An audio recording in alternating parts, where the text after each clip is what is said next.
Just about his experience, what he liked and didn't like. I mean, here it says Diablo 4 Endgame Breakdown. Nightmare Dungeons, Helltide, World Tiers, Paragon, Sigils, Glyphs, and more. Default release date. Why is that here? Link to dev livestream. Anyway, guys, I want to watch this video. Let's check it out. Hey folks, this is Rhykker, and I got to co-host the latest Diablo 4 developer livestream update. Blizzard invited me to come play the game for a few days, talk to devs, and then co-host the stream and ask some questions, shed some insight into my experiences. Adam Fletcher would typically host these updates, so I was there to be the relief. I was there to be the Rhykker to Adam's Picard. So in this video, I'm going to talk about that, my experiences with playing the game. So as I dive now into that, what's it like to play Diablo 4 Endgame? I'm just going to say that this video will be more conversational, more live stream-like, a little less edited than my regular videos, less edited, less produced, less scripted than my regular videos. So first off, I was given a suite of endgame characters to play. I got to play every class. The characters they had set up for me ranged in level from 45 to 75. And jumping in, the first thing that I wanted to do was take that level 45 rogue and go do the capstone dungeon. So to clarify, you finish the campaign after... Okay, so Nightmare unlocks at level 50 and he jumped in with level 45 to the capstone dungeon. I guess that's a bit early. I guess you should wait until 50 because they said that it's like supposed to be some kind of like challenge, you know, some kind of like milestone I guess you're gonna reach. So let's see what he says about that. After that point, you can unlock the full suite of endgame content via completing your first capstone dungeon. That's how you unlock the third world tier Nightmare. But this dungeon is level 50. The monsters will not scale down to your level. So I'm assuming they gave me a 45 character because maybe that's the level I could expect to be when I finish the campaign, and if I want to go dive straight into that capstone dungeon. I should say that the gear that I was given was... the character was pretty well geared. Again, I was playing a rogue. It was my favorite class going into this whole event. There was a synergistic build put together, and as soon as I go into that capstone dungeon, I'm like, whoa, all right. This is significantly more challenging than I expected. It's taking long to kill monsters, and as I progressed my way through, I started to reach a point where I'm fighting these champion monsters, and they kicked my butt. I died, and like I said on the stream, I'm one of those people that was saying better. Yeah, so this is like from the difficulty overview. It says that you unlock like champion monsters in Nightmare difficulty, so they're actually already present in the Nightmare in the capstone dungeon. So that's kind of cool. So I guess it gives you like a taste of what's to come. And it seems like everything is just like, you know, scaling up basically. And he was under-leveled. Veteran is too easy. Can we increase the challenge of veteran? My understanding is the capstone dungeon is intended to be reflective of Nightmare difficulty. Now, yeah, what I should have done at that point, or what I should have done instantly, was realize, okay, I should go power up before tackling this. The game is telling me, you're not good enough, but I treated it like it was Dark Souls. I really, really, really wanted to unlock Nightmare difficulty, so I figured, okay, you know, 45, I should be able to do this if I muscle through. I rode the struggle bus for far too long. I died far too many. Please do not share this email, URL, or screenshots in any way. Ah. Nice, Damius. Many times, but I made it past those elites onto... I don't want to give spoilers here. I'll just say there was a boss fight after that, and I had to learn the mechanics. Altogether, I had to go back. I had to do some upgrades. I changed my build a lot. I re-specialized a lot into single target damage. This was even before, just to handle the elites. I actually went back to town and I crafted, fully upgraded all of my gear. I didn't change the gear that I had, but I used the crafting system to upgrade the gear to its max to be able to put out enough damage to actually take down the boss fight. So overall, I would say that it's a gear check and a skill check. Now, I'm not a pro player. I am, I'd say maybe I'm above average. If you look at the grand scale of all players that play, sure, I'm above average, but I am nowhere near a super skilled player. In the beta, I hardly died. I pretty much only died against Ashava, just to give you some ballpark of, you know, I'm not total garbage, but I'm sure that there will be pro-level players that will be able to handle that encounter with either fewer deaths or no deaths, but again, if you're hardcore, I would not just waltz in casually. And I think that level difference as well really makes a difference. Because my next cap... Yeah, the thing is that, especially armor, seems to have like some kind of a scaling where if you are underleveled, you take a lot more damage, especially physical damage, I guess. Because physical damage is exclusively reduced by armor, and all the other damage types are like 50%, I believe. Reduced by armor, and then 50% by the resistances, I think. So, yeah, being underleveled is like very, very dangerous, I guess. And he was 45 in a level 50 dungeon. It's just 5 levels below. And he said that Nightmare Dungeons are gonna go all the way to level 150 monsters when you are level 100. So I guess now you understand why I always prioritize putting defense into my builds first. Capstone Dungeon Experience, the second one, to unlock the highest difficulty tier. I believe that's at 75. I was the same level as the dungeon. And that one went so much better. Despite it being the higher tier Capstone Dungeon, I was of the correct level. The initial part, I'll say I breezed through, but then the boss fight, that was a big challenge again. I overcame it, but I died multiple times. Again, I needed to learn the boss mechanics to understand, okay, when am I getting one shot here? I had to change up my build a bit to be able to survive one shots. And by the way, the respecking, while I didn't do full respecs, I respec quite a bit. You generate gold rather rapidly.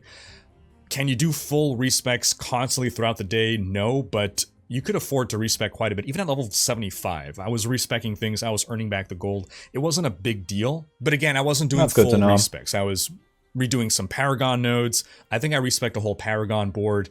I changed up some skills, but I didn't completely alter my build. Yeah. But yeah. I think it's also like one thing that people need to realize, that most of the time, you have like pretty, like, you know, some kind of like standard choices, right, in your build. Yes! Where... Lesson 3. You know, Drunken Master, thanks for the 40 months, by the way. But yeah, a lot of people always say that, oh man, these costs are so high for the end game, like respecking. And it does have said as like one statement somewhere that, you know, it might be better to make a new character instead of respecking. I think this is all like completely hyperbolic. So realistically, you know, if you want to change your build a little bit, you know, you're gonna unspec 5 points here, put them somewhere else, try again. You know, unspec 5 more points there, put them somewhere else. Yeah, I think for the Paragons it can become quite costly, because potentially you set up your Paragon boards, you know, specializing into certain stats, etc. But I don't think it's going to be so problematic. And it seems like he's echoing exactly that. I had to spec more into survivability to just sustain the fight. I had to learn to better play my build. That's another thing as well, right? I'm jumping in there with a build that I've not played before, so I'm learning how it works. I'm learning how the mechanics of the build work. I'm learning how the mechanics of the fight work. And again, I would almost advise a hardcore player, maybe just try softcore first, just to know what you're up against. No. I'm going to be super impressed with all you hardcore players who are going to, on your first go, survive all these fights. In general, things are well telegraphed, but it's a skill check. You're going to have split seconds to react to what you're seeing. And if you're not spec'd for survivability, there will be one-shots. At that point, I was playing a sorcerer, and I basically changed my build around to generate shields every time I used a cooldown, and I was timing my skills in cadence with the boss's attacks to ensure that I always had a shield up whenever one of his attacks were coming, because I had a lot of difficulty dodging some of the boss attacks. And again, if you're off by that fraction of a second, bam, it was enough damage to one-shot me if I didn't have my shield up. So again, I wiped... I guess he's talking about Darkshroud. He was playing a rogue. I wonder what else he's talking about with shields and stuff. But it's probably Darkshroud. But I mean, Darkshroud is very strong to survive bosses and one-shots.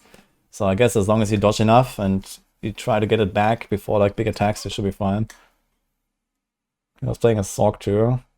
He was playing Sork. Oh, he was talking about rogue earlier. Okay, maybe Sork. Against that boss multiple times, but it felt so good to overcome the challenge and then unlock that highest tier difficulty. I would say that the capstone is on average more difficult than the average content of that world tier. That is, if you're just out, you know, in the open world, it's not like everything there is going to be as challenging as the capstone.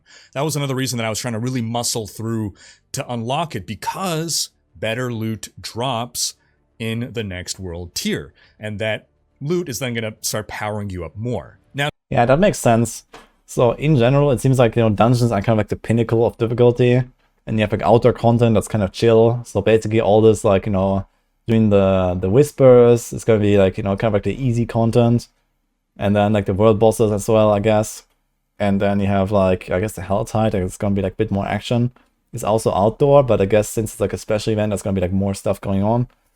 And then you have the dungeons, and especially Nightmare Dungeons, where you have like the ultimate challenge in the end.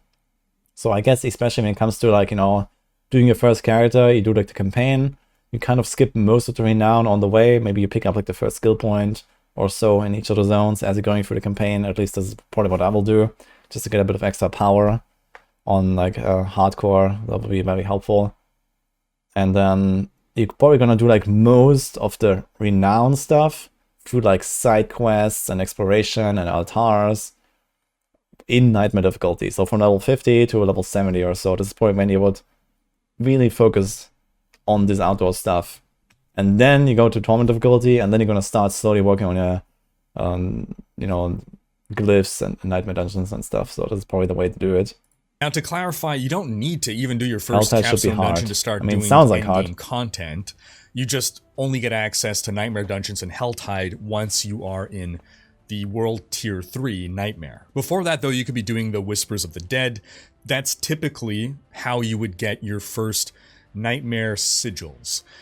So Nightmare Sigils are used to open Nightmare Dungeons. You get your first of those this is from the death stream. The bounties, the Tree of Whispers. In my case, I was given characters that had a full inventory of Nightmare Sigils, so that I didn't have to farm that stuff up. So Nightmare Dungeons will be a core part of the endgame loop. You're going to start again by getting your first Nightmare Sigils. They're going to be like the tier 1 ones. They have different tiers of escalating difficulty. You get your first via the Tree of Whispers. Then after that, once you are inside a Nightmare Dungeon, you can get other sigils to drop. That'll be for higher tiers. So I'm running a tier 1, then inside maybe I'll get a tier 2 or whatever, some higher tier, and it goes on and on. That's generally... Yeah, I wonder how reliably you can actually generate the same tier again, because, I guess very often you're just gonna get like stuck on some kind of tier. At the very least, once you're level 100 and you're kind of like very slowly progressing because you don't level anymore. So, if you're like, your comfortable farming level is like, tier 70, like how reliably can you actually get exactly tier 70 and not like 71 or 69? Generally how you're going to continue to farm your Nightmare Sigils. If at some point you're unhappy with the sigils that you have, you can break them down into crafting materials and craft your own Nightmare Sigils at the Occultist. This could be either because you want higher tier ones, so you're gobbling down your lower tier ones to get higher. This is a screenshot I haven't seen before, actually. Was he allowed to take screenshots? Actually, this might be from the beta. This was actually, we're able to see this as well, either right? Because you want higher tier ones, so you're gobbling down your lower tier ones to get higher tier ones, or you, I don't know, you hate the map, you hate the dungeon, or you don't like the affixes that roll, because there's randomization of the affixes that roll on those Nightmare Sigils. Now, the sigils come in... I'm going to say tiers again. There's Nightmare Sigils, and then there are Torment Nightmare Sigils. That's the main distinction. In the Nightmare tier 1s, you can die up to 12 times before you fail. And then in the highest tier 1, again, I'll call them the Torment tier. I don't know what the proper term is, if there is one. You can only die 4 times. And yes, all the hardcore players are, insulting us right now. I get it. So you're farming Nightmare Dungeons in order to get more sigils to run more, and higher level Nightmare Dungeons to get more higher level loot. And also the main thing at the end of a Nightmare Dungeon is you're going to level up your glyphs. Glyphs are things that you insert into your Paragon tree. There's some of the most glyphs. Okay, these are, I think these are very old screenshots. Yeah, it actually says pre-alpha here. This is like from the old blog post from like super long ago. So that's not actually how they work anymore, I guess. I mean, kind of. Radius, okay. So they have like numbers now, and I guess these effects are a bit different. But generally you get the idea of how they work, I guess. Are things that you insert into your Paragon tree. They're some of the most powerful things, in fact, once leveled up sufficiently, that you'll have in your Paragon tree. So a core part of increasing your character's power will come from leveling up your glyphs, finding glyphs, first off, finding glyphs, finding the right glyphs for your build, and leveling them up. Yeah, this is like one of the reasons why I think that most endgame builds will actually do like pretty heavy resmacking on their Paragons. Like you're gonna start out with Paragons, and you're gonna go for the legendary nodes, you're gonna go for the rare nodes, because you kind of just like easily get all these bonuses with like the extra stat requirements not being high at the start, etc. And then you're gonna like pick up stuff that is kind of useful, and eventually, you know, level 80, level 90, level 100 or so, you're gonna have your glyphs leveled, and then the glyphs actually become very powerful. So you're gonna like respec most of your Paragons, and then put the glyphs everywhere.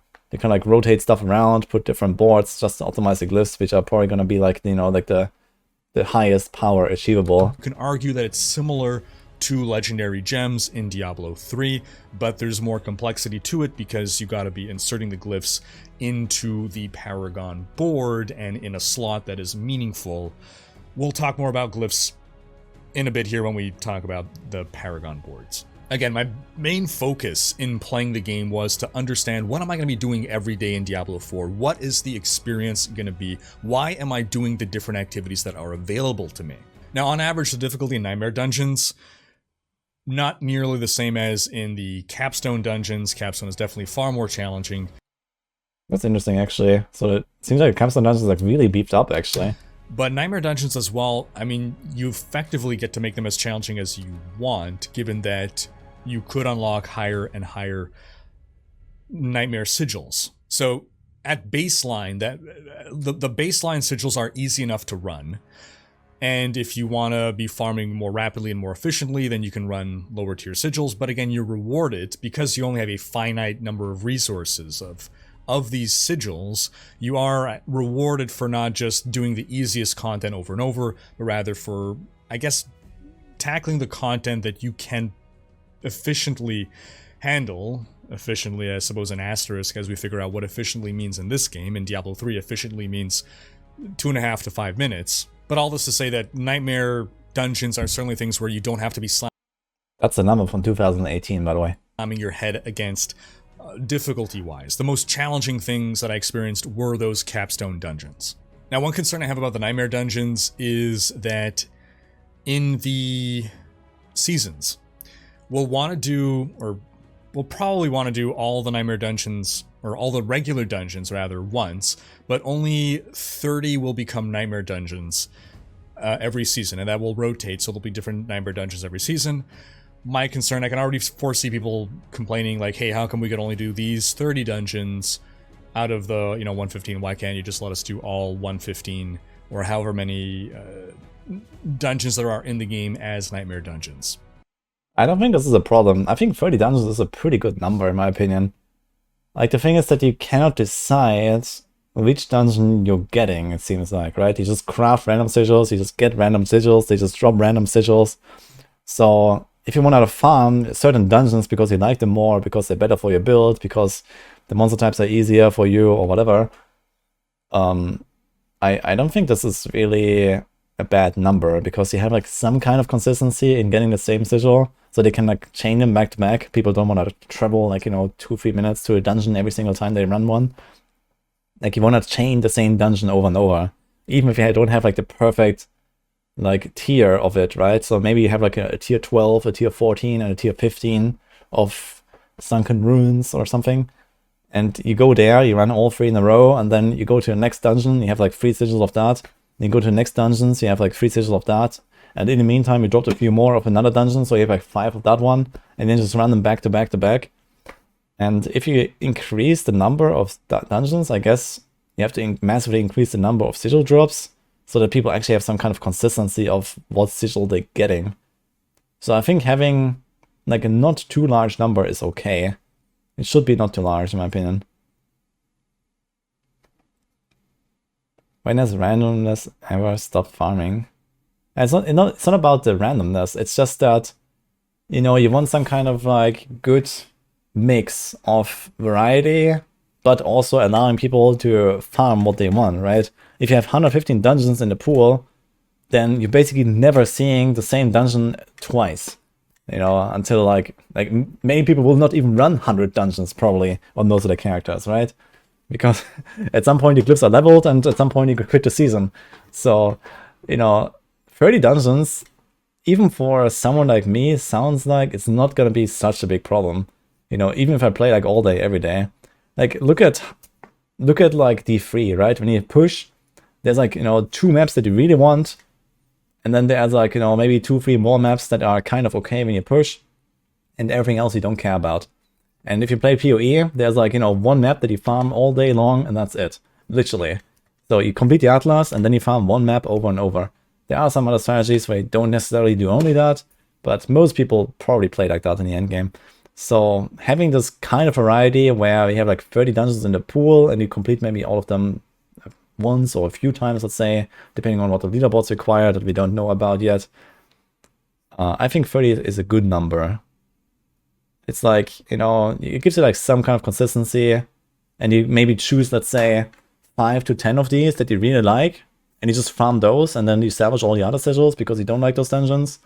So it seems like good enough. Yeah, I don't think it needs to be all dungeons in the pool.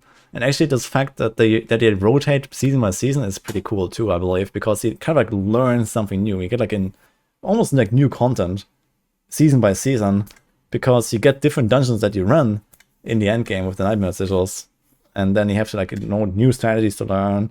You have like, you know, you know exactly the layout of each dungeon. You know what is the challenge of each dungeon.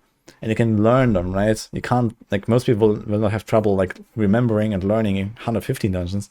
But 30, or, you know, if you choose to, like, just run even a smaller set, seems good enough. You know, if you focus on, like, 10 dungeons, then it seems like, you know, good enough. You can learn them. But 100, no. Comparing to PoE, it's not really all the endgame we have. While in PoE, it's mostly only maps. Before it's Helltide and Whisper Tree thingy as well. Yeah, I mean, realistically, I don't expect these outdoor content types to be, like, relevant anymore at some point, at least down the line, once you're level 100 and fully decked out. I think Nightmare Dungeons are gonna be, like, really the only thing that matters, because this is, like, really the only scaling difficulty, right? Everything outdoor cannot be, you know, the ultimate challenge, basically, because it can be cheesed, there can be other people, you know. It has to be instance content that is like the relevant content, basically, at least when it comes to leaderboards and these kind of things.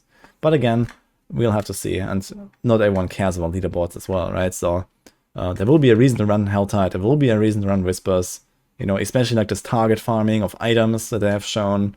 So this is probably like the way to, like, the reason to run these, and then you farm Nightmare Dungeons for the glyphs and for the challenge and for the leaderboards and these kind of things.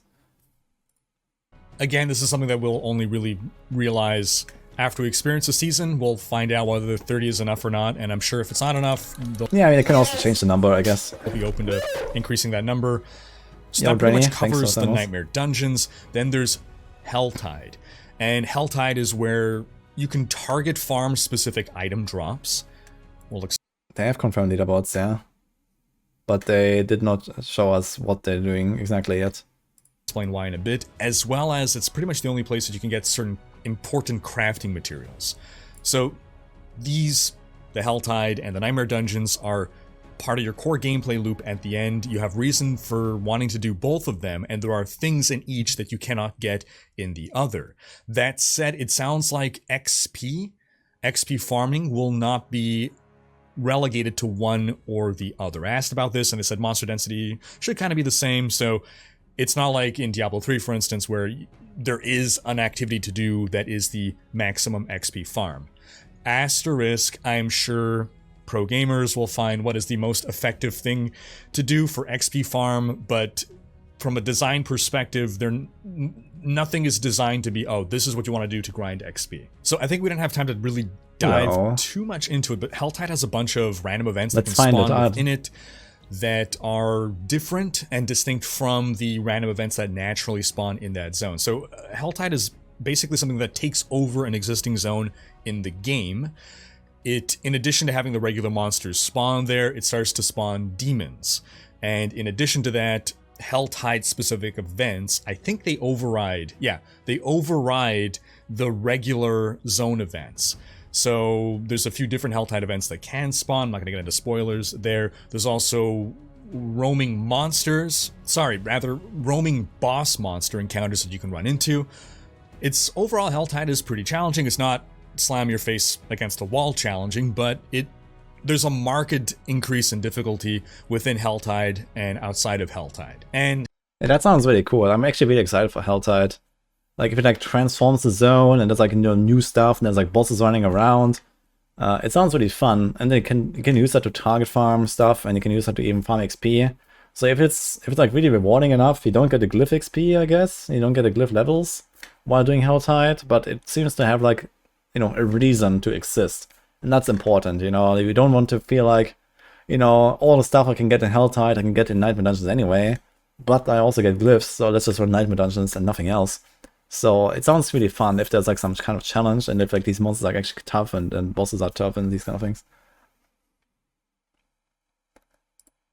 I think I could talk about this. It wasn't touched upon in the stream. Again, And there was so much to talk true. about and not enough time. But yeah, I think it's like one of those rerolling materials, right? well, first off, to lay the foundation. Within the Helltide, you are collecting cinders, and those cinders are used to open up different chests They're shown this a that little bit are somewhere. found throughout the Helltide. They spawn in random locations, so your I think it was flow on of Death gameplay livestream. within Helltide is kill your way around, exploring to find where the different chests are. Every chest will have an icon above it showing a gear slot, like boots or two-handed weapon, and it'll show you the cinder cost to open that chest. So you're killing your way around, you're picking up cinders, and you're determining which chest do I want to open. Now there's, and again, I think I could say this, there's one chest that's randomly within the area. I'm not sure if it always spawns, but it is not marked on the map. And it's like a super secret chest. It's some kind of Uber Sounds chest. And I think typically randomly roaming around the area near said chest is some Uber boss. So high risk, high reward. Beware, you're encouraged to scout around, find things.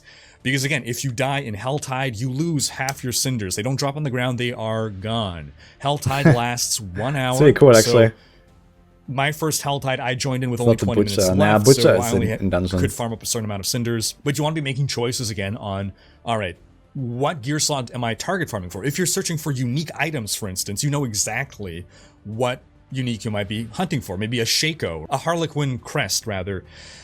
You're going to be looking for that, you know, okay, helm, I got to find the helm slot. I'm going to go for that. Or if you just have... Yeah, I really wonder like how reliably you can actually farm unique items in general. Because, yeah, okay, you can like try to get more helms, but it's just like one chest that you open after like how long do you need for farming that, right? And then that chest is gone, and then you have to wait for the next Helltide or something like that, right? Or like the same with the Whispers, like, you know, it seems like it's a lot of work to do to actually try to acquire a specific item slot just to have like a slightly higher chance of getting this unique that you want. I think what you really need long term at least is like a little bit more like the system in PoE where you have divination cards and can farm certain, like especially build enabling items. I mean, I don't want divination cards, I hate divination cards, but the system of allowing you to target farm things is very useful that PoE has. And I think that in D4, this is missing, right? You can farm like a certain slot, you can gamble a certain slot, but I don't think you can actually gamble uniques. So maybe through Helltide you can get it a bit more reliably if you need like, you know, that unique. But I don't really expect this to be really such an improvement in the pace at which you acquire that item, right? So I think what we really need is, you know, this unique, you know, literally like, you know, I don't know, Word of Arcane, you know, has a high chance to drop in, you know, this and that dungeon. And then you have like Windforce that drops in this and that dungeon. You know, at least with a higher rate or something like that, you know, or, you know, there could be like some other system that is like, you know, not as complicated and convoluted like divination cards, but something where you can like kind of target farm certain things. And especially with like more unique items being introduced, more legendaries being introduced over time, this will become very relevant because people want to play a certain build, right? And you don't want to wait for like 500 items to drop so that you get the right 7 aspects that work together to combine into a build. You want to make sure that you give people the option to actually acquire the build enabling stuff at some point. Thanks, Furon, by the way, for the 1 month. Have one slot that's really weak and you want to upgrade it, you can target farm for that. The odds of getting good rewards in general seems pretty good. And the spawn rate of Helltide seems to be 1 hour on, 1 hour off. So once one Helltide ends, the next... Monster families might be sort of that. Not really. I mean, okay, you can farm, you know, X monster type, and that monster type has like an extra chance to drop certain item. But from what I have seen, these extra drops are actually very rare. So I remember, for example, like we were getting Necromancer shield, like certain monster types drop like Necromancer shields. Like back when we didn't even have Necromancer in the first weekend, for example. But I only found like 1 or 2 of these shields. So, you know, then it has to roll unique, which is probably like a 1 in 2,000 chance or something. So yeah, good luck. So will start an hour later in another random location within the world. In the meantime, you could be doing your Nightmare Dungeons, you could be doing your Whispers, you could be doing world bosses, or if you happen to spawn at the right time. Now, on the topic of the cadence of 1 hour on, 1 hour off, I will note that in general, I'm someone who likes to have full agency over what I have access to playing in a game. I don't know how big of a deal is it. I mean, especially now, the way I play, it's not a big deal to have 1 hour off, but I used to be someone who wanted to just jump into a game, play for 15 minutes when I had time during the day, and I think if I were still that kind of gamer, I would be disappointed to hear, oh, I logged in, Helltide's not available right now. Here's one less thing that I have to do. Maybe I get lucky a few days in a row and every time I log in to play, Helltide is off. I'm not sure how much of an issue it would be to just have Helltide on all the time and... Yeah, it's a good question. Like, it seems like Helltide is generally way better and way more rewarding and all that stuff compared to any other outdoor content, right? So realistically, you want to spend as much time in Helltide zones when doing outdoor content compared to not going to Helltide. I guess if you can combine Helltide with doing Whispers at the same time, it's going to be very good because you basically complete 2 systems at the same time. But you might not have enough Whispers present in this Helltide zone. So realistically, I don't really think it's such a problem even for people that don't log in very much because there's still other things to do. You don't need to do only Helltide to progress, right? It's just like one thing of many. You can do your Altar progression, you can do your Renown progression, you can do Nightmare Dungeons. It doesn't seem like a problem. And at least it keeps some kind of like specialty of the event. So if it's always there, it might be, you know, it might not feel like such an event basically. Different zones in the game. I suppose the concern there might be that if it's always on, then people might only do Helltide. But again, I'm not sure that's really much of a problem. If people want to do something, let them do it. The way it is now, I am okay with it. I'm just concerned if we're going to pave the way for a lot of things like this in the future that are all going to be on different schedules. One thing that I started to find tedious in Lost Ark, for instance, was, okay, at this time this does this, at that time that does that. I have a whole calendar. The game literally gives you a calendar. Okay, that will be a problem for sure. So if there's multiple systems like this, and they kind of like, you know, start timing it so, you know, you have 1 hour Helltide and then 1 hour downtime, but in that downtime there's something else. So yeah, it would kind of like fill the gap, but it will also create exactly this problem, right? So there's like a calendar. So you don't want this, I guess. Diablo 4 should still feel like a game where you log in and you start blasting and you don't worry about any of this stuff. So I think it's fine to have like this exception, so to say, because it's like very frequent and very long. So it's literally up half the time, which is okay. But if you have like other systems and they're like up for, you know, a few hours in the day or something like that, it's starting to become a problem. In order to keep track of upcoming things and ensure that, okay, I go to this island to do this at this time, and then I go there to do that at that time. I just want to play the game whenever I want, on my own schedule, on my own time, and not be gated out of activities based on world bosses should be relatively If the concern is being able to do an activity too much, I would rather have some resource that I can farm in order to partake in the activity on my schedule. So let's say makes sense. A Helltide key that you unlock, and then bam, you consume it, and now a zone becomes Helltide within your instance. I think you're gonna get a lot of this stuff in seasons, right? When they start adding more content, and then, you know, there could be some Helltide-esque, you know, other system that is like some instance zone that needs like a key to enter, and then you have like, you know, you grind your way once through the entire zone, and then it's like a boss at the end or something. Like they could actually do like some really cool transformative stuff like that, or whatever. So they have like a million possibilities.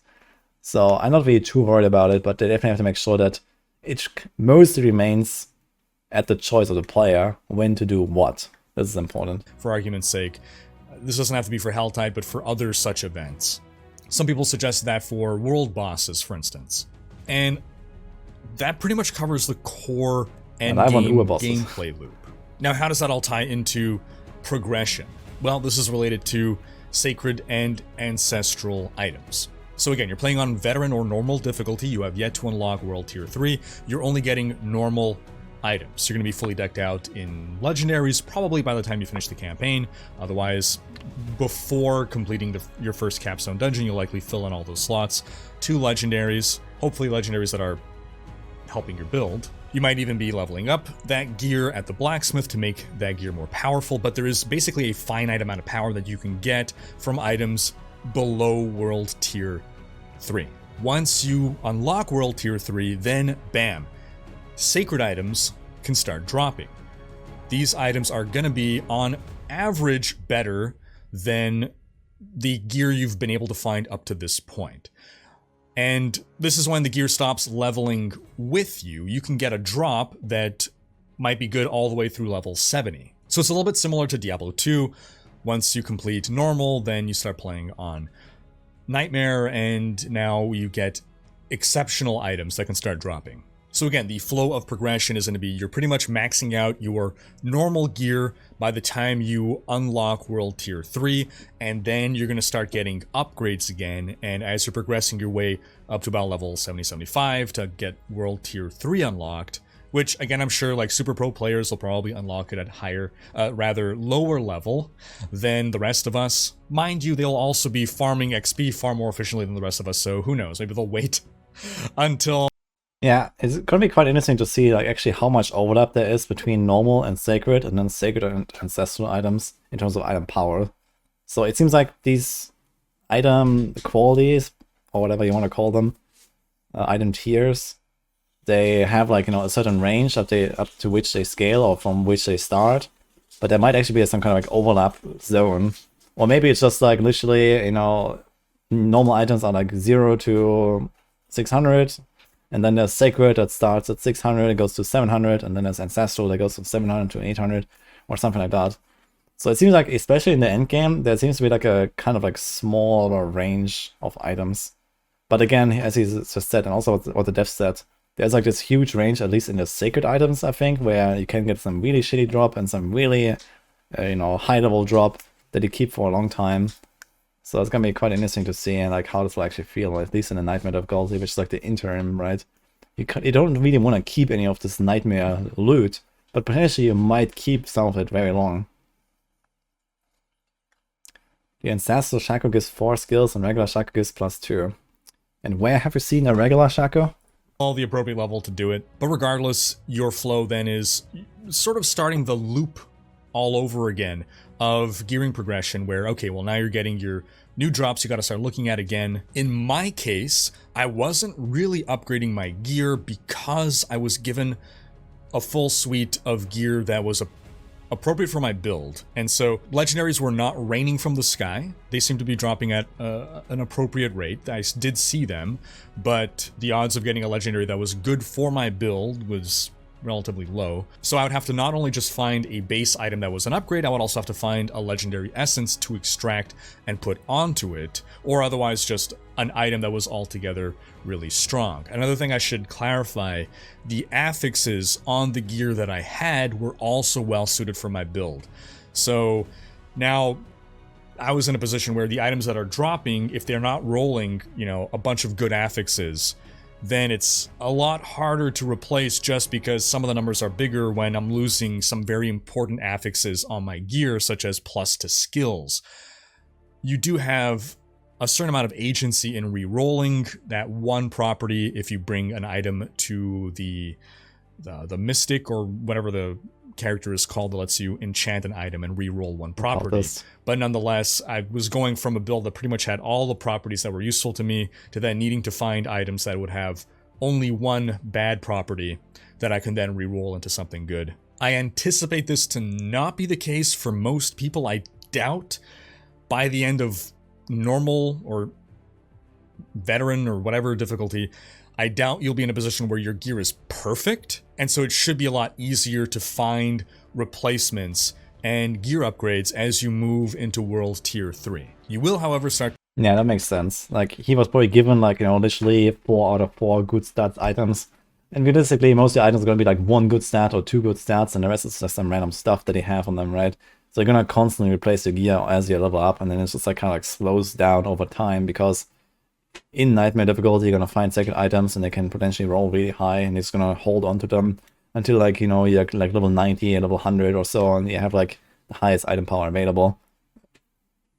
To face some decisions on, ooh, well, this is a much better weapon. I'm dealing a lot more damage, but I would lose a certain legendary power because I'm going to be swapping out this legendary weapon for a rare weapon. In the case of a weapon, I think the damage is generally worth it, depending on what that affix, that legendary affix is going to be. And this is also now when unique items can start dropping at World Tier 3. This is also why I don't recommend anyone to ever put any legendary effect on a weapon, because you're constantly replacing a weapon. That's like the most important piece. Never put anything on your weapon while leveling, at least like on low levels, because it's just a waste. Now, then once you unlock World Tier 4, this cycle effectively repeats itself. Now you're unlocking the highest tier, the ancestral items, and again, probably by the time you're there, your gear is in pretty good shape, and you'll now be able to start upgrading it once again. But I imagine throughout World Tier 3, it's not Codex, that all of your gear is instantly garbage. It's not like your World Tier 1 gear is, you just toss it all out and pick up everything and it's all upgrades. You will be holding on to stuff. Maybe there's going to be a legendary affix that you can't find again, so you need to hold on to a certain item that's key to your build. And similarly, moving into World Tier 4, maybe there's going to be some unique you found in World Tier 3 at level, 51 that you don't want to get rid of. Maybe that's your GG item for the rest of, all the way up to level 100. You might have a few gear slots that you're going to be holding on to because, I got these really good rolls. And yeah, even though technically better items are dropping, it's not like there's such a thing as gear score that is more than just a number. It's not like a higher level item is inherently superior than a lower level item. Affixes will matter. It's just that the higher tier items, the ancestral items, can roll higher stats. Also, some uniques are going to be far rarer than others. Yeah. So basically, it makes the most sense because the gear that can drop is so randomized. Like, they massively increase the randomness of items from December to March. Like, when you played in December, there were way fewer stat rolls they could get on each slot. So they were like clearly defensive slots, they were clearly offensive slots. For example, on weapons, there were only offensive affixes. I think there was, now you can even roll like attributes and these kind of things on weapons, which wasn't the case before. Like, now you can roll chest armor with like, elemental damage and this kind of stuff. So there's a lot of stuff that they added that just really randomizes the loot to a really high degree. So if you get like a few really good items, especially legendary aspects, yeah, if you find them again later, it's nice if they have like some kind of decent roll again. But yeah, maybe like, incrementally increase the roll of your legendary aspect if you have a good item, or it's just like wait until you find a better item and then imprint it on that. So I guess it will be like some decisions to make on the fly, basically. What's really important is replacing a weapon and then trying to get your key legendary aspects either from the codex or from finding them and just holding on to them until you get a better version of that. And then you can decide, when are you getting a good enough item that is worth imprinting. You feel there's an affix bloat. Nah, not on launch. But again, I talked about this earlier. I think target farming of aspects and uniques will have to be introduced at some point, At least there needs to be like a little bit more of like, a direction you can choose to farm certain items. Just farming Helm slot to get a Shaco after like, 50,000 attempts is not really good enough.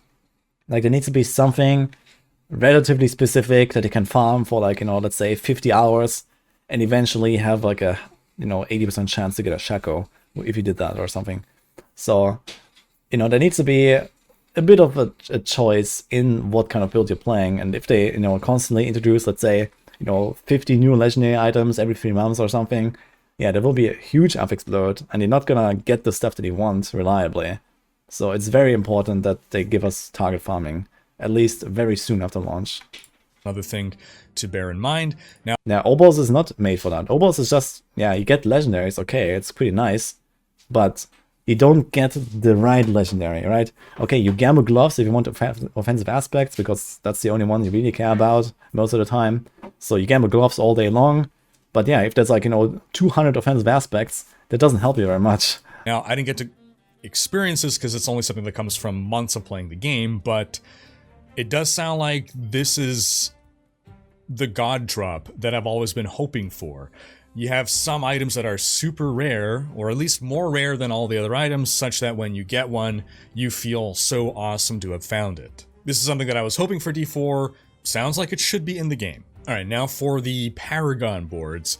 I was someone who, when I first saw the Paragon boards, you know, I guess a while ago, I wasn't terribly impressed with them. I just sort of had the idea that, okay, it's going to be a board with some like random, you know, selection of pseudo-random attributes, lots of +2 basic stats, and then you're going to have that legendary node that is probably going to be the only real interesting thing on the Paragon board. But I had my eyes opened when I saw the assortment. I think every class gets, I want to say 7 to 8 Paragon boards. They are all themed around that central legendary power. And that's the part that made them really interesting to me. I started to now, it completely changed my perspective on Paragon boards. I started to think of it more like, it's almost like an Ascendancy class in PoE, or a Prestige class in Dungeons & Dragons, or, you know, Last Epoch has its specialization class as well, sort of thing. You know, not quite to that extent, because you can select eventually multiple boards, but on the Necromancer, for instance, like, okay, here's a board that is for the ultimate minion Necromancer. So that central legendary node does something very powerful. I think on average, the legendary powers on the Paragon board are more powerful than legendary affixes. So this is something... That really depends on the class. I mean, there are some kind of select legendary nodes that seem quite good, but generally, from what I've seen, most of them are really awful. And especially with like how they like seem to have buffed the rare nodes. Yeah, we'll see, I guess. It seems like picking up rare nodes might sometimes be worth more. Especially once you get to like high level glyphs. Those glyphs will probably like outshine almost anything unless you need a very specific effect from the legendary nodes that you can't get any other way, and this is like really build enabling, but most of them are kind of like another form of offense or defense, or maybe utility. So you can compensate with extra stats, you can compensate with extra glyph damage, you can compensate through rare nodes or something like that. Do we have the full Paragon map? Not officially. So we don't really know the details of them, but I mean, from like the stuff that you can check out, also from the videos that we've seen, most of the time these legendary nodes don't really seem great. And you know, there's like, you know, yeah, you know, 20% damage there under certain conditions, 15% damage there under certain conditions. You know, it's not really strong. It's even worse than like legendary affixes.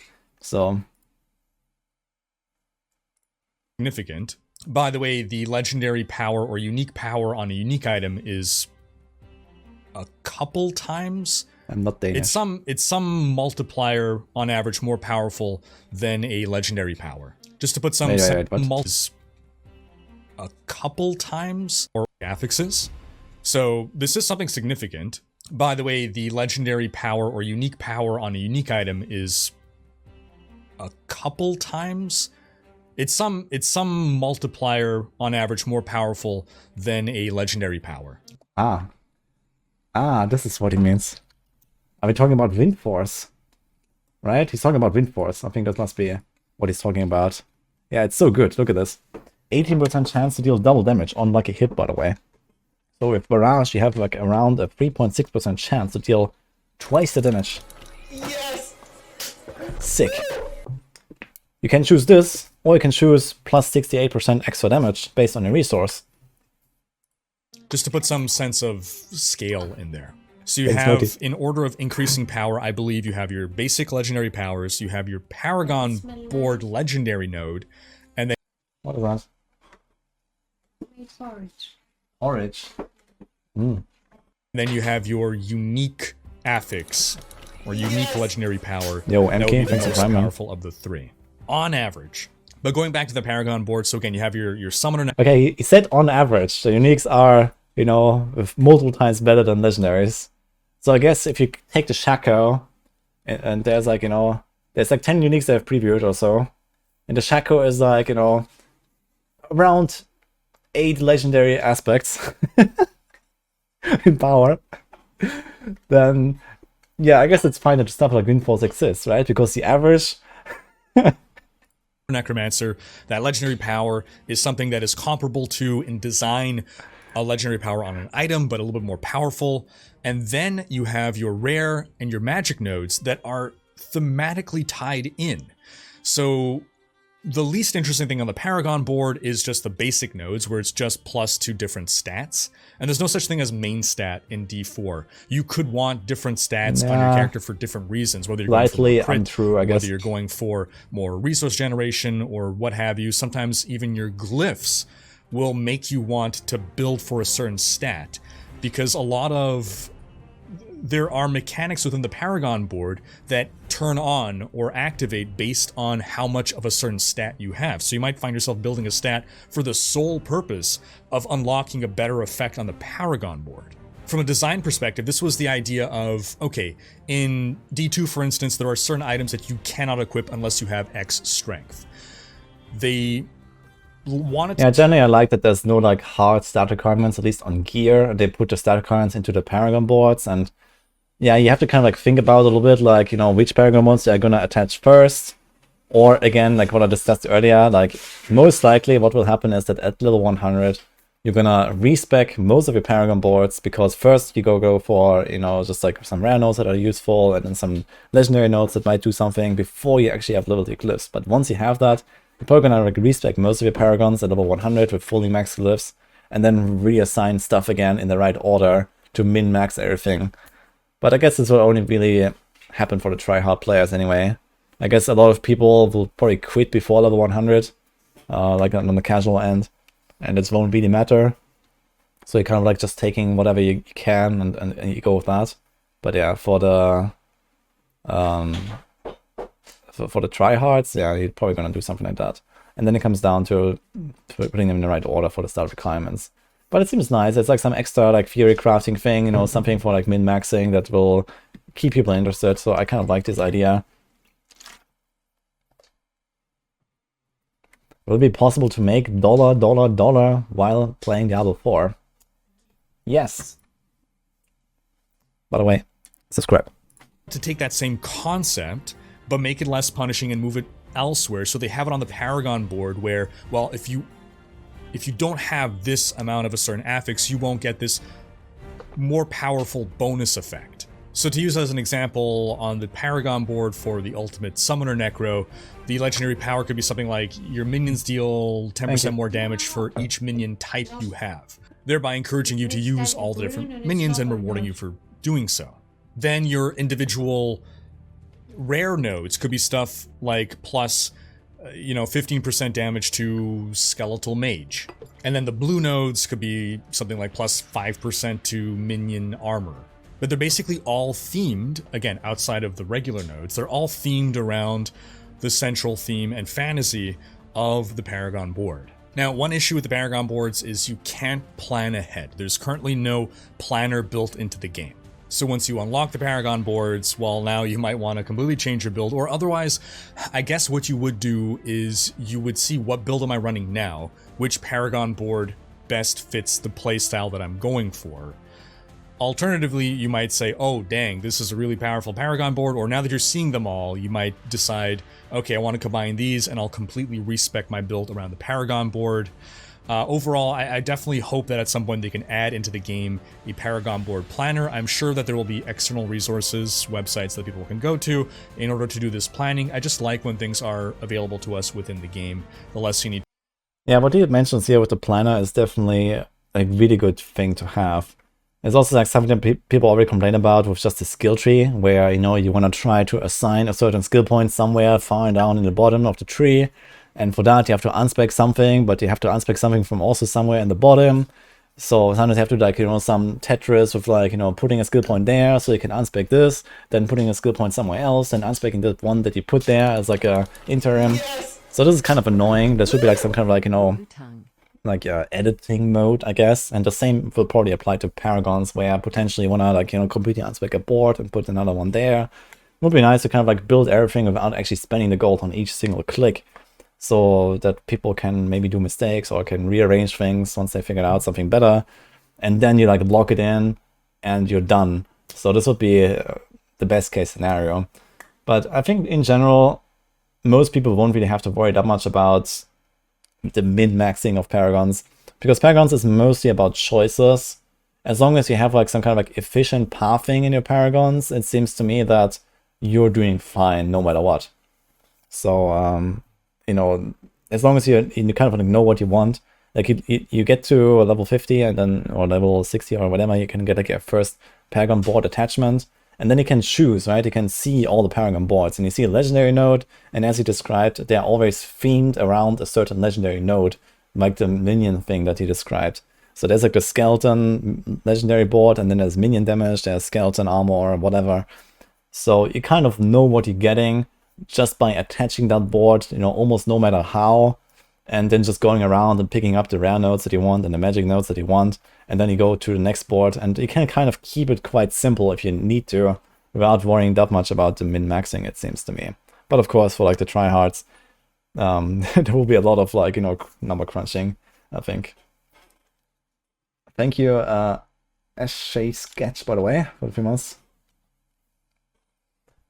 At level 50, you get the option to remove the requirements, so you're not forced to put 2 points in basic skills.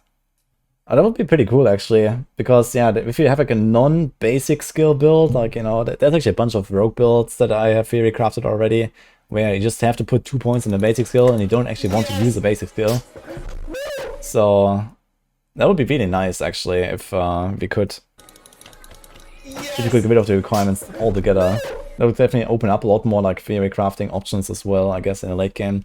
And I think at level 50, or maybe even like with something you can do to unlock that, you know, like kind of like elective mode style skill tree, that would be cool.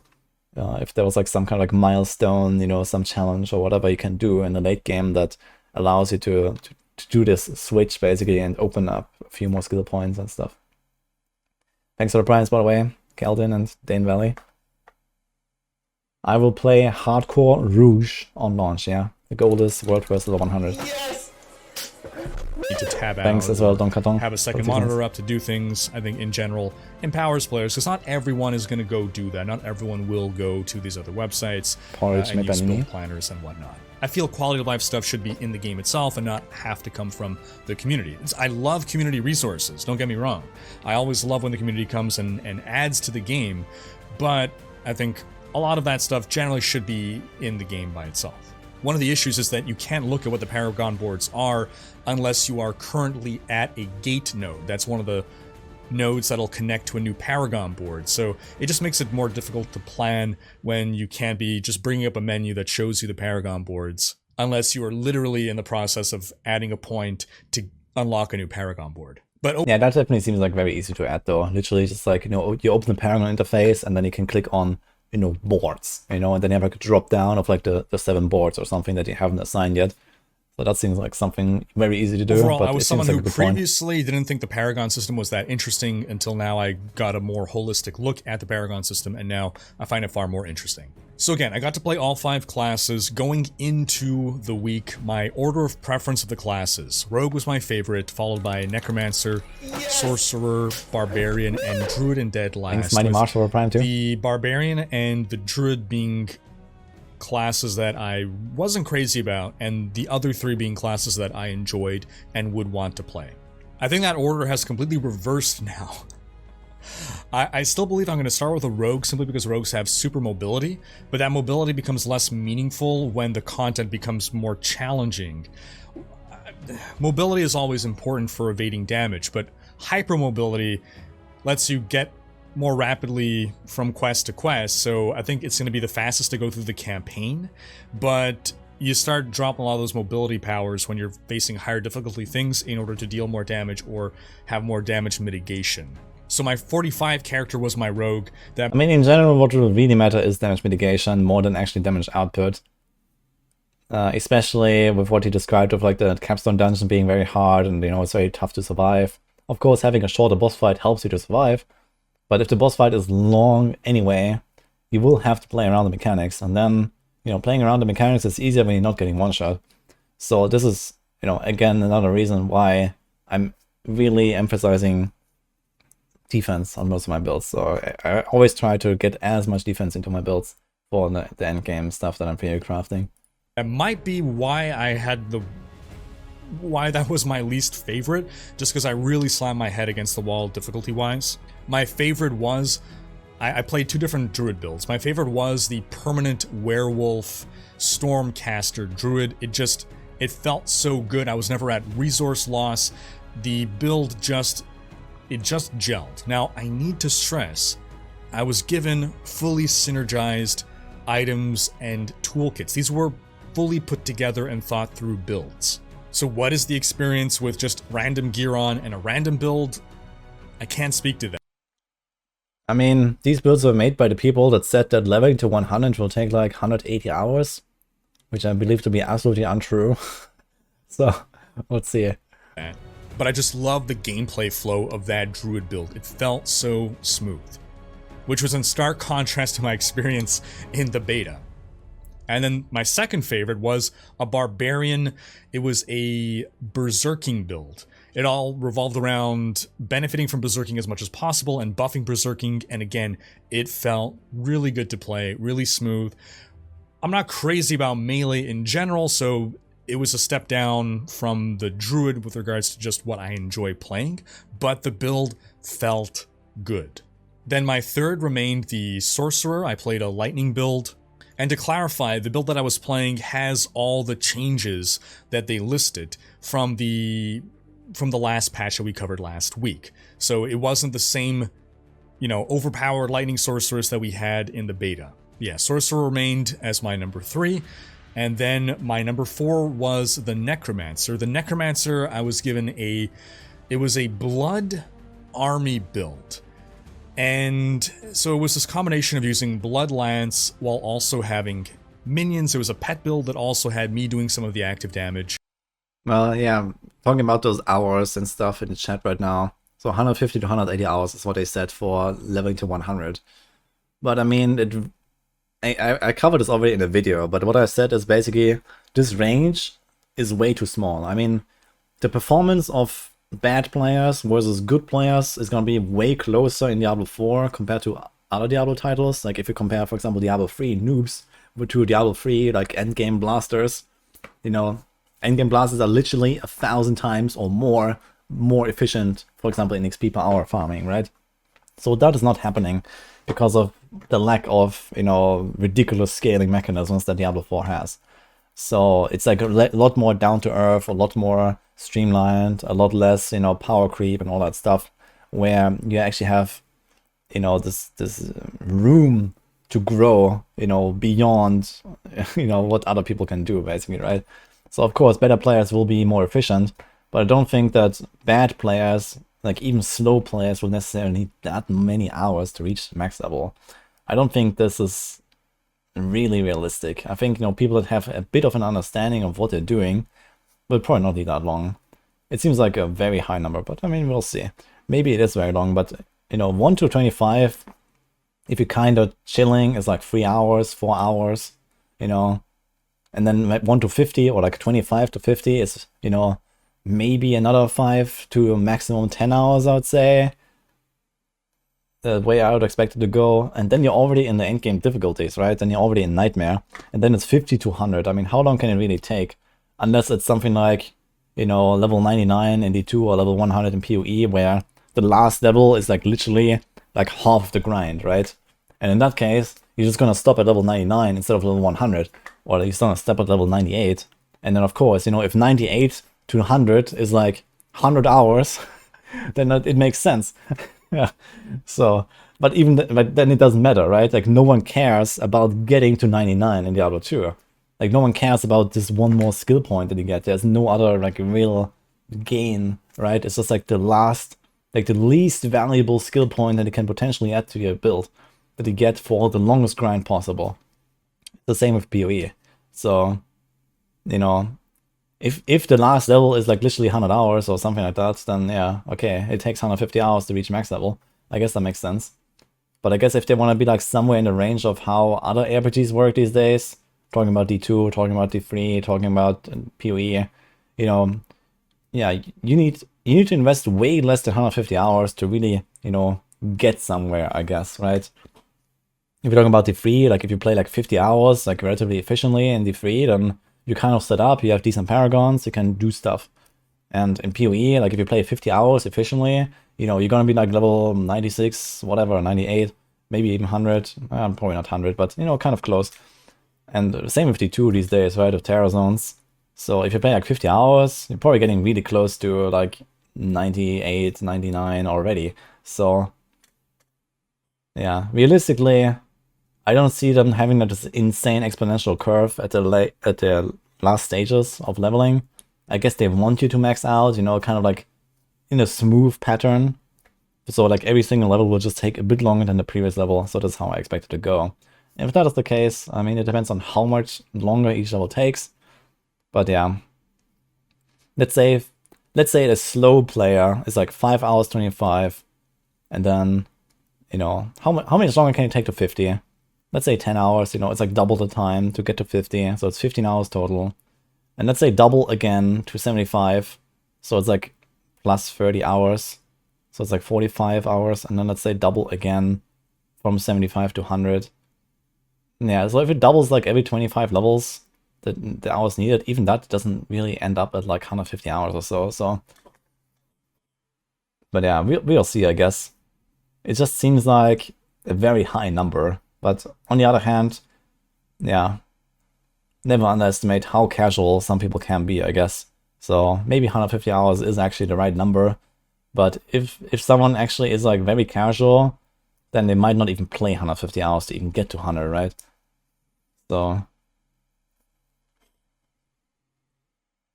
maybe a lot of walking is involved. I mean, you unlock the mount relatively early, right? You're gonna unlock the mount, yeah, after campaign or something, and then you have it for every character that you like ever create, you know, even in a fresh season at level 1, apparently.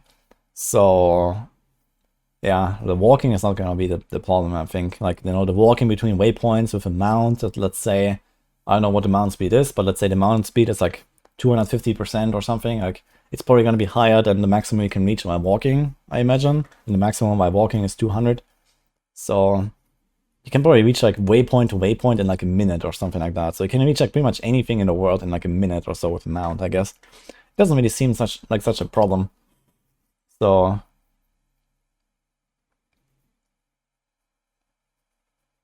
it's 150 hours for casuals and 3 days for blasters. Yeah, I mean, 3 days sounds a bit optimistic as well. But yeah, I mean, if you're talking about a world first race, yeah, I guess, you know, looking at other games, I guess something like somewhere 3 to 6 days is a realistic value. So maybe by the time that early access is over, we're gonna have the world first level 100 already. At the very least in softcore group, I imagine. Hardcore, maybe not. Hardcore, especially solo players, so this will be me, I guess. I would expect for me to be like at least 30 to 50% slower than the softcore group guys. So who knows? But yeah. I would probably still try to get it done before access is over. That would be cool. Now, nerfs were made to minion survivability. I definitely felt that. My minions pretty much only died against a Shava back in the beta. They otherwise are almost always up. Now my minions were dying quite regularly. I was having to resummon them. I'm not going to say constantly, but regularly as I'm going through. Did they actually compensate for the Necro minion nerf in any way? Did it like buff the minions? Or did it just like nerf the survivability and that's it? Because yeah, at low levels, like level 20, Necro minions are really strong. But I really don't expect minions to be good at level 100. And now they also die all the time. So it sounds really awful. They buffed the Book of the Dead bonuses. Okay, let's see how much they buffed them. I would say that I never really reached a scenario where I was out of corpses. Or, that's not fair to say, no. I would be out of corpses sometimes, but I had a lot of means of generating corpses. I wonder if they buffed the So sacrifice stuff too. sometimes I wasn't at full minions. I had maybe a couple out, but on average, I was generating enough corpses at a regular enough rate to be replenishing my army. Minions or Minion Necromancer will remain non-targetable, as in it's Diablo 2 style where your minions just go out and do whatever they want, as opposed to Diablo 3 style where you can point to an enemy and your minions will target that enemy. That's not my preferred playstyle, but that's the decision they wanted to go with.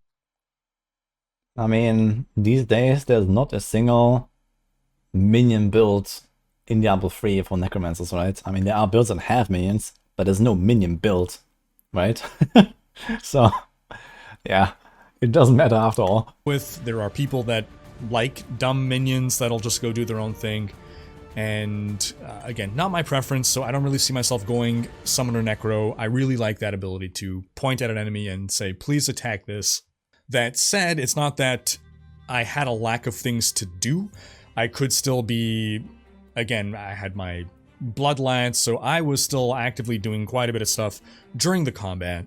I'm just not fond of the haphazard nature of minions just being this chaotic force that are doing whatever they want and not being able to target something in priority. Because Diablo 4 is a game where you often... I mean, I could solve this, you know.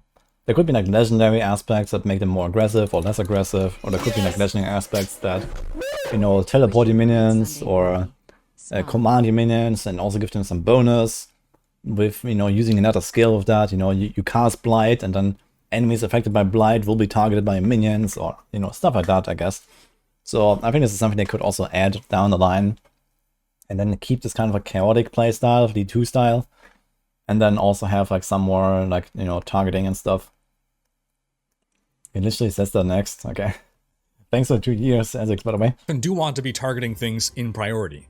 So I could imagine on a full minion build where you have no damage yourself, you know, maybe a Blood Cyst is going to appear on screen and you just gotta hope and pray that your minions are going to go attack it before it explodes and kills you. It would be cool if maybe they could at least add a legendary power or a unique somewhere that lets you choose to target. Maybe it'll do it that once you're at max minions, instead of summoning a skeletal priest, it'll send your minions to attack. And it doesn't have to be the zoom mode like in Diablo 3 where your skeletons all instantly surge over, but just, you know, target this and they meander over and priority take down that target before any other. So I think that pretty much covers the gameplay portion here. I'll say if you have questions, feel free to drop them in the comments. I'll try to answer, or come by my Twitch streams and we can have live discussions about things. Overall, I definitely gained a more robust understanding of what are we going to be doing day in, day out in Diablo 4. Overall, I had a great time. I'm glad I got to ask your most upvoted questions, and soon enough the game will release and you'll have a lot of these questions answered for yourself. So that's going to wrap up this overly long and rambling video, as I am still recovering from my travels, but I'm going to thank you all for watching. If you enjoyed this video, please share it. Check out these other videos. Right, they flew him into Blizzard, right? How far away is he? I'm not sure where he lives in. Maybe he's in Canada? Is he in Canada, right? Or is he also US? And subscribe to join Rhykker Raiders for more Diablo content. Montreal, okay. Well, it was a nice video. It's definitely cool to hear like his thoughts and stuff. And yeah, I mean, it's will be hard to like really put this in perspective without actually having like real, you know, footage and these kind of things, right? But it's definitely cool to hear like some of his experiences, especially with the Helltide, with the Capstone dungeons, with like the difficulty scaling and these kind of things. And I mean, yeah, it's like also soon time for the release, so. You don't think minion builds should ever be meta in terms of clear speed? I mean, I think what is important, it doesn't have to be, no, not necessarily minion builds, but what is important that the best build in the game does not overlap with an extremely easy build. So I think this is really very important. So it's fine to have like easy, good builds, but the best build should never be something like extremely mind-numbing. Because people will get extremely bored of playing the meta build that is like, you know, just like not demanding at all. But I mean, in general, most builds are, you know, at least to some degree active with like different cooldowns and different abilities and these kind of things. He clarified some stuff in a weekly update video. Oh, is that like a follow-up or what? Let me check. Is it this one, you mean? Is there more? New Diablo 4 details emerge. Oh, there's like a... Wait, a big Diablo 4 section again. Oh, should we watch that too or what? Hey, folks.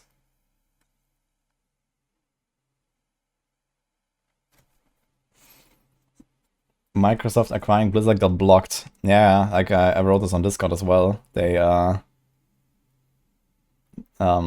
basically killed the deal in UK. Okay, this is like, how long is it's like 14 minutes. Oh, let's hear it. Hey folks. And let me... Hey folks, this is Rhykker with Rhykker. Okay, let's see. Starting with Diablo 4 news. Blizzard has confirmed that once you beat the campaign one time, you can then choose to skip the campaign on subsequent characters, similar to Diablo 3's adventure mode. And this should carry over season to season as well, so you don't have to play the campaign every season. You can choose to, but you don't have to. Then on Twitter, Associate Game Director Joe Pipora clarified that it'll take the average player over 150 hours to reach level 100. Isn't this like an old level in the game. To clarify though, Diablo 4 is more like Diablo 2 or Path of Exile with respect to leveling. That is, you don't need to reach level 100.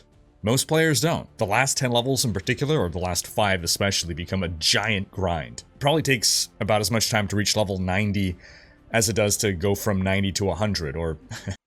Yeah, it's basically what you talked about earlier, right? Where you have this super long grind in the last few levels. And again, usually there's like a very, very small power gain, right? Like literally there's one more skill point from 98 to 99, 82.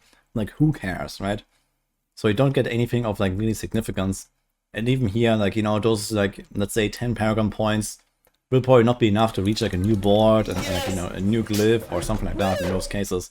So of course there could be like some really min-max build where you really want to pick up like everything and you need to have all that stuff. But I think this will be rather the exceptions. Rhykker has gotten a lot of hate and even videos made because he was picked to host the interview. Nah, people are just jealous. I mean, who else would they pick besides Rhykker? Thanks, Echo Hakari, by the way, for 500. As much time to get to level 95 as it takes from getting to 95 to 100. But those last 10 levels aren't going to make a night and day difference in your character power. Yeah, it's a bit more power, but I don't expect level 100 characters to be crapping on level 90 characters just because of those 10 levels. Now, Diablo 3 and many MMOs, these are games where you reach max level and then the game starts. That's not the case with classic ARPGs or Diablo 4. Diablo 4 endgame content starts around level 50, and I've seen some confusion. Diablo 4 instant classic, basically. In terminology here on my last video about endgame. Some people are saying, isn't endgame level 100? When we refer to the endgame, we don't literally mean the point at which the game ends, but rather the content that the game offers once you've beaten the campaign and is expected to form your day-to-day gameplay loop once you are in the end game, the end of the main campaign game. Then, in case you missed it, last week they confirmed that any death in hardcore is permadeath, including PvP deaths. And I'm not sure why this was surprising to some hardcore players, or even why there was a desire to not have permadeath in PvP. It seems to kind of defeat the purpose of hardcore if dying in PvP doesn't actually kill your character. Some people are saying that this means the hardcore PvP scene will be dead. I mean, I think it just means only the most hardcore of the hardcore are gonna PvP. Then another thing some folks may... Yeah, I don't think why people are so mad about this. Like, if you want a PvP, just make a softcore character and then do PvP there. I mean, if this is like a purpose, then what's the big deal, right? So may have missed from the dev livestream last week, the updated in-game font. Thanks to Wowhead for this comparison image, you can see the new serif font in action. It certainly feels more... Yeah, we've already looked at the font. Looks kind of cool. I mean, it's like a bit washed out here and stuff. But yeah.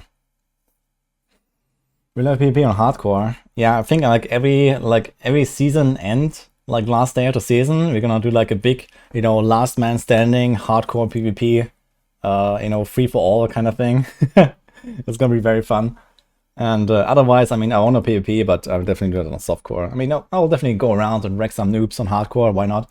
But yeah, the real PvP will be on softcore, of course. So more medieval and immersive. Legibility seems to have taken a bit of a hit though. The classic wisdom with fonts is that serifs read better in print, while sans serif fonts read better on screens. But we should also point out here that the new font image in this comparison is a lower quality screen grab, which artificially makes it harder to read. While I was playing last week, I didn't recall having any issues reading anything, and no fonts also really stuck out to me, which is what you want. Some things are things you only notice if they're wrong or they feel off. And then speaking of the live stream, what is going on in chat?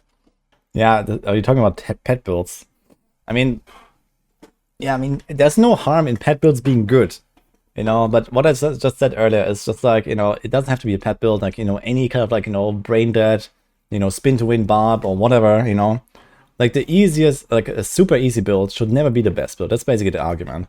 It can be a minion build. Like, it seems like necro minions, they will not really be like, so necessarily brain dead and easy to play. Like, there's active, decision making and, pressing your buttons in the right moment, finding the corpses and not these kind of things, right? So it seems like this is not really a concern.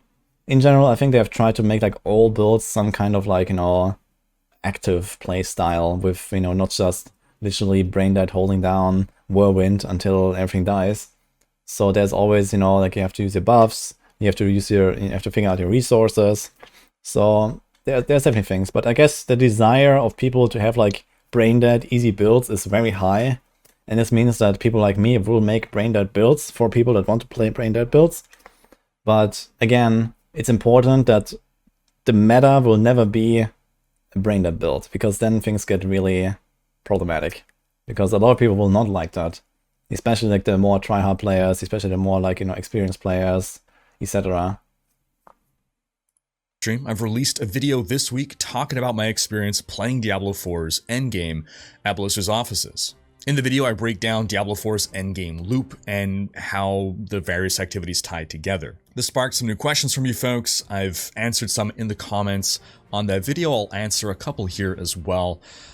With Helltide events, people were asking about the chests. The chests are instanced to you, so you don't have to worry about someone else opening a chest before you, whether that's a party member or just some random person in the world. Then in the video I spoke about one-shots, and when I was talking about one-shots, I didn't mean things that would literally kill your character in one shot, no matter how much defense you're stacking. I more so meant an attack that deals enough damage to kill you in one shot from max health if you don't react either with a defensive skill in time, or if your build is really offense heavy and defense light. I would imagine that if you focus really hard on defense, then some of these things that were one-shotting me would just be near-death experiences instead of one-shots. For instance, again, on my Sorcerer, I was getting one-shot by certain boss mechanics until I changed my build a little bit to focus on building up shields, and I would generate my shield right before that hit would come in, so when it would hit me,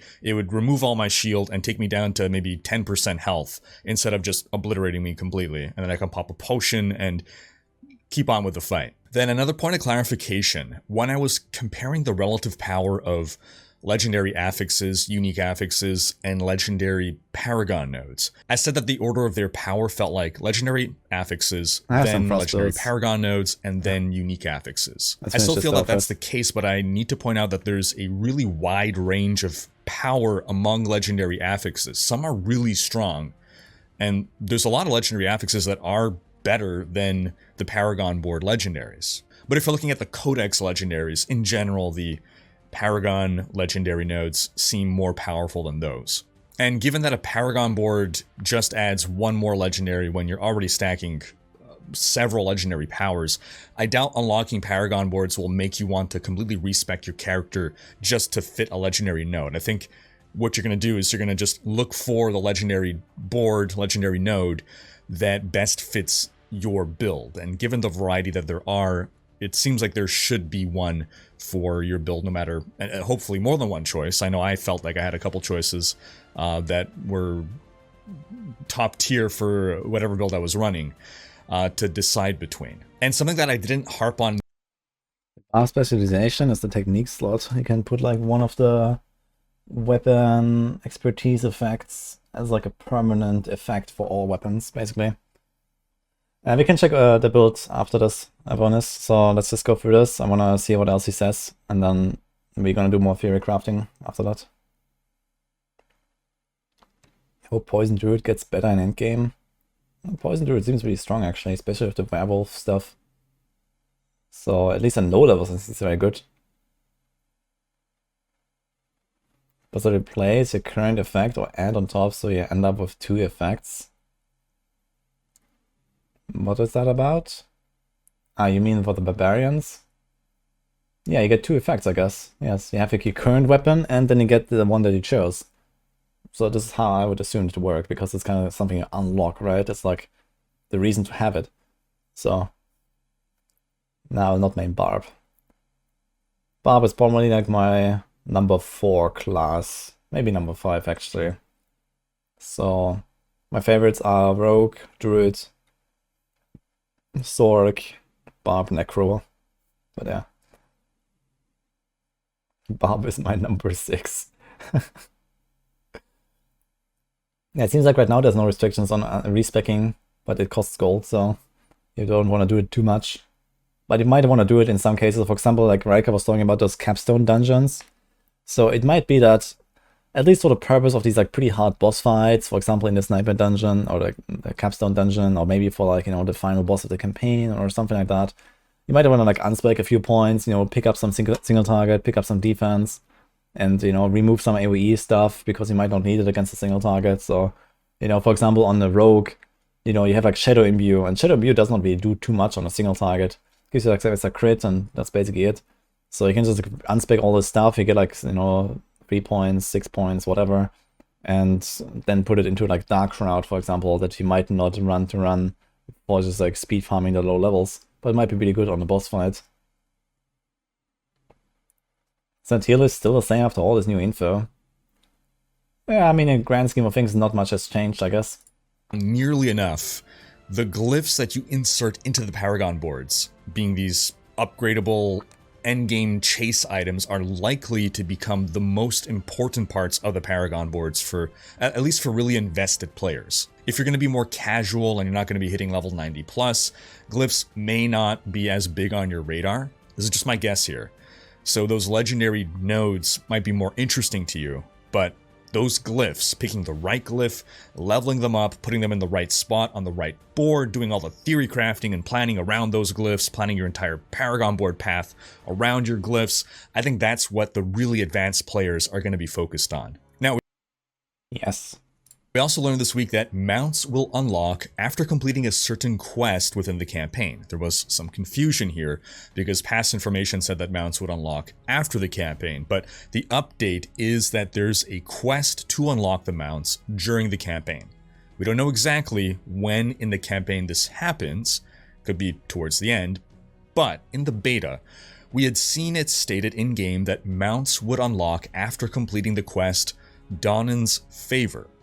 And within the first region, we're given a quest to go see Donan in Skosglen. That's an adjacent region. So, we could get the mount as early as the second zone, unless Donan is a character that just sticks with us for the rest of the game. Then another detail that there was confusion about in the past, which was clarified during the live stream last week, Altars of Lilith. You will only have to find them all one time. Once you unlock an Altar of Lilith, it is unlocked forever. You don't need to unlock it again on a new season. However, softcore and hardcore characters are treated separately, so you do have to get them all on softcore and all on hardcore if you plan to play both. There's nothing you can do on softcore to help your hardcore character. The devs also clarified during the live stream that you can reset dungeons. We just won't be able to do it via a reset dungeon button anymore like in the beta. So if you leave a dungeon after some amount of time, it will reset. if you completed that dungeon, you beat the boss, that reset time's only going to be about 30 seconds. But if you left the dungeon early before completing it, it'll take a few minutes. And this is just to stop the abuse case of running the first half of a dungeon over and over to efficiently farm elite monsters. This was the meta in the beta. It's not a fun gameplay loop, so it's good that they killed the efficiency of this. Then Blizzard also released this week another... Yeah, I talked about this already in like a dedicated video, but pretty good move in my opinion. Realistically, I wouldn't expect this to be like a huge problem, because I think that normal dungeon farming in the endgame is not going to be a thing. You're gonna farm nightmare dungeons, because this is where you get your glyph XP, this is where you can scale the difficulty, where you get like, you know, more rewards, etc. And normal dungeon farming is mostly an effect of being kept at level 25 in the beta with nothing to do. But otherwise, you have to go do renown, you have to go explore, find the altars, whatever. And this is gonna be like what you're gonna be focusing on for like, you know, at least the first 50 or however many hours until you have actually finished the renown in all of the regions. So yeah, we'll have to see it basically. Inside the game video, this one titled Your Class, Your Way. And it discusses all the ways in which you get to customize your character from appearance to build. Now again, these videos are not aimed at veterans with lots of crunchy details. They're hype videos for players who don't know too much about Diablo 4 and want some high-level overviews. If you want to check out the video, I have the link below. But alongside the video also came a blog post that shared a couple extra details, like how your skill tree ends with a selection of build-defining key passives. That's something that I believe I forgot to mention in my endgame video. Those key passives are strong enough that you want your build to revolve around them, and you can only pick one of them. The post also clarified that once you unlock a mount on one character, it is unlocked across all your other characters as well. And the post also gave us the final launch system requirements for Diablo 4, including minimum, medium, high, and ultra 4K setting requirements. Now, even if you don't meet the minimum requirements, the game will still try to run, but Blizzard can't guarantee that your experience will be great. Overall, though, the requirements are very reasonable. But if you want to benefit from NVIDIA's DLSS 3 technology, you do need an RTX 40 series card. Then, since my last news video, we got the remaining class trailers for each launch class: the Necromancer, Druid, and Barbarian, on top of the already released Rogue and Sorcerer. In case you missed those videos, I'll pop the links to them in the description below. We also got episode 3 of Diablo Lo-Fi Beats. This time it's Diablo 3 tracks. Again, link below. Now, as a reminder, Blizzard revealed a server slam coming up. That'll be on Mother's Day weekend, May 12th through 14th. Anyone can jump in and play. You don't have to have bought the game pre-ordered. Like more stuff about the endgame. They want to stress test their servers in time for launch, and they're incentivizing Yeva while you are level 20. She has these big scary area attacks that swoop across basically the entire screen, making it rather difficult for ranged classes if you don't prod lower, so these two classes may not be the best choice if you're the Triune. Now, people are I take leak or the Stein. I've seen the stuff about the So Blizzard is selling this Stein in the official gear store, and on the lid of this Stein you can see 6 symbols. 5 of them clearly represent each of the 5 classes currently in the game, and the final symbol is a symbol of Lilith, which has also been taken to be the symbol of the new cult of the Triune. Now, people are interpreting this to mean that the 6th class will be some kind of cultist of Lilith, or cultist of the Triune, or something of that nature. I highly doubt this is the case. I'm pretty confident that this symbol is just meant to represent Lilith. If this were a Diablo 2 mug, we'd have a symbol here that just represented Diablo, like a pentagram or something. The other class symbols all clearly look like something that a non-Diablo player can use to interpret what the class is about. You got Sword and Bow, Rogue, Skull and Dagger, Necromancer, Viking Horned Helm, Barbarian, Bear Paw, Druid. Sorcerer's elemental magic symbol here is admittedly a bit more obscure, but it still gives some information. Whereas the symbol of Lilith is something that, well, I actually personally believe there is a lot of symbolism in there representing Lilith herself. It's not something that would allow a random gamer to guess what a class is about based on just this symbol. It gives no data. So it's just in stark contrast to the other symbols that clearly give away a lot of information. So I really just think that they had some design, they had a pattern that allowed them to fit in 6 symbols, so they put the 5 class symbols, and they just decided to put the Lilith symbol as a 6-1, just for aesthetic reasons. I could be wrong, but I really think there's nothing here. Alright, now, in other major news this week, the Microsoft acquisition of Activision Blizzard has just hit a major roadblock. In fact... Alright. Oh. So that's the Rhykker stuff. It's quite interesting, actually. So yeah, I guess he talked through a lot of stuff, like at the end here, that was like mostly like a repetition of stuff we've already seen, with like the tweets and the updates and whatever. So I guess the endgame video was like the interesting one here, and we talked through it.